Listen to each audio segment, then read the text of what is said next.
Hi there. It's Sam the Avatar here. Welcome to my YouTube channel, Change Your Mind, Change Your World. Welcome to day 11 of learning how to apply the laws of power to get a competitive edge in your life. This law suggests that when you keep people dependent on you, it's easier to control and manipulate them into doing what you want. This law is not exactly an ethical law, and is not a law that you should use if you want a healthy, loving, and honest relationship. So I will also mention the importance of building healthy relationships and ethical leadership. But first, if you're enjoying the video so far, please like and subscribe to my videos. So let's get started. Law number 11 is infection, keeping people dependent on you. In this video, we will be discussing what it means to keep people dependent on you and how you can use this law to your advantage. We will also be exploring the dangers of becoming too dependent on other people and what it can mean for both parties. Let's start with the basics. By keeping people dependent on you, you are essentially taking away their power and authority, making them more susceptible to your influence. This can be done in many ways, including providing them with financial assistance, emotional support, or other resources. When someone is dependent on you, they are more likely to listen to your advice, accept your requests, and follow your instructions. This is why it is important to be careful when choosing who you make dependent on you. Now let's move on to the potential dangers of keeping people dependent on you. Dependency can lead to feelings of insecurity, helplessness, and resentment. This can also lead to a power imbalance, where one person feels they are in complete control of the other. In addition, keeping people dependent on you can lead to feelings of guilt, as if they owe you something. This can be damaging to relationships and can even cause people to feel trapped in their situation. Finally, it's important to remember that keeping people dependent on you is a double-edged sword. It can be a powerful tool for manipulation, but it can also lead to an unhealthy dynamic.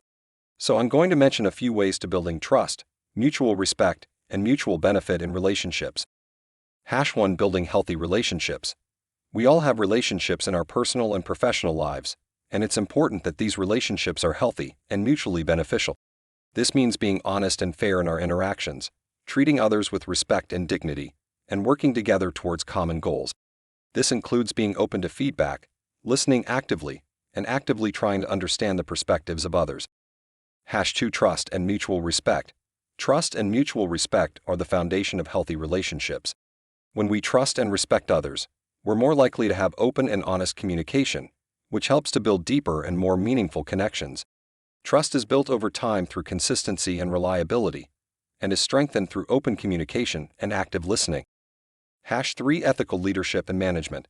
Leadership and management are about more than just achieving goals and managing resources. It's also about fostering a culture of ethical behavior in the workplace.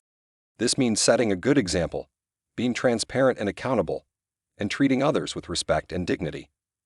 Ethical leaders and managers are role models for the values and behaviors they wish to promote in their team, creating a culture of ethical behavior. #4 Setting boundaries and being assertive.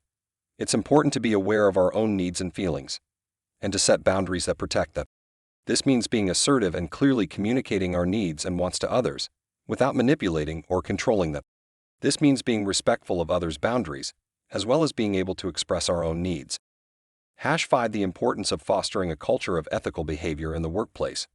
Fostering a culture of ethical behavior in the workplace is about more than just following the rules and regulations. It's about creating an environment where everyone feels valued, respected, and heard. This includes promoting transparency, accountability, and open communication, encouraging mutual respect, and providing opportunities for personal and professional growth. Everyone should feel valued, respected, and heard. In conclusion, building healthy relationships and fostering a culture of ethical behavior in the workplace are crucial for our personal and professional development.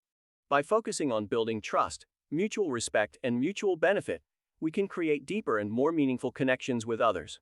And by promoting transparency, accountability, open communication, and mutual respect, we can foster a culture of ethical behavior that benefits everyone. I'm just here to give you all the information, and I hope you use your power wisely and ethically. Thanks for watching. Let us know in the comments if you have any questions, or if you have any examples of how you've applied this law in your own life. Don't forget to subscribe to our channel for more videos on the 48 Laws of Power.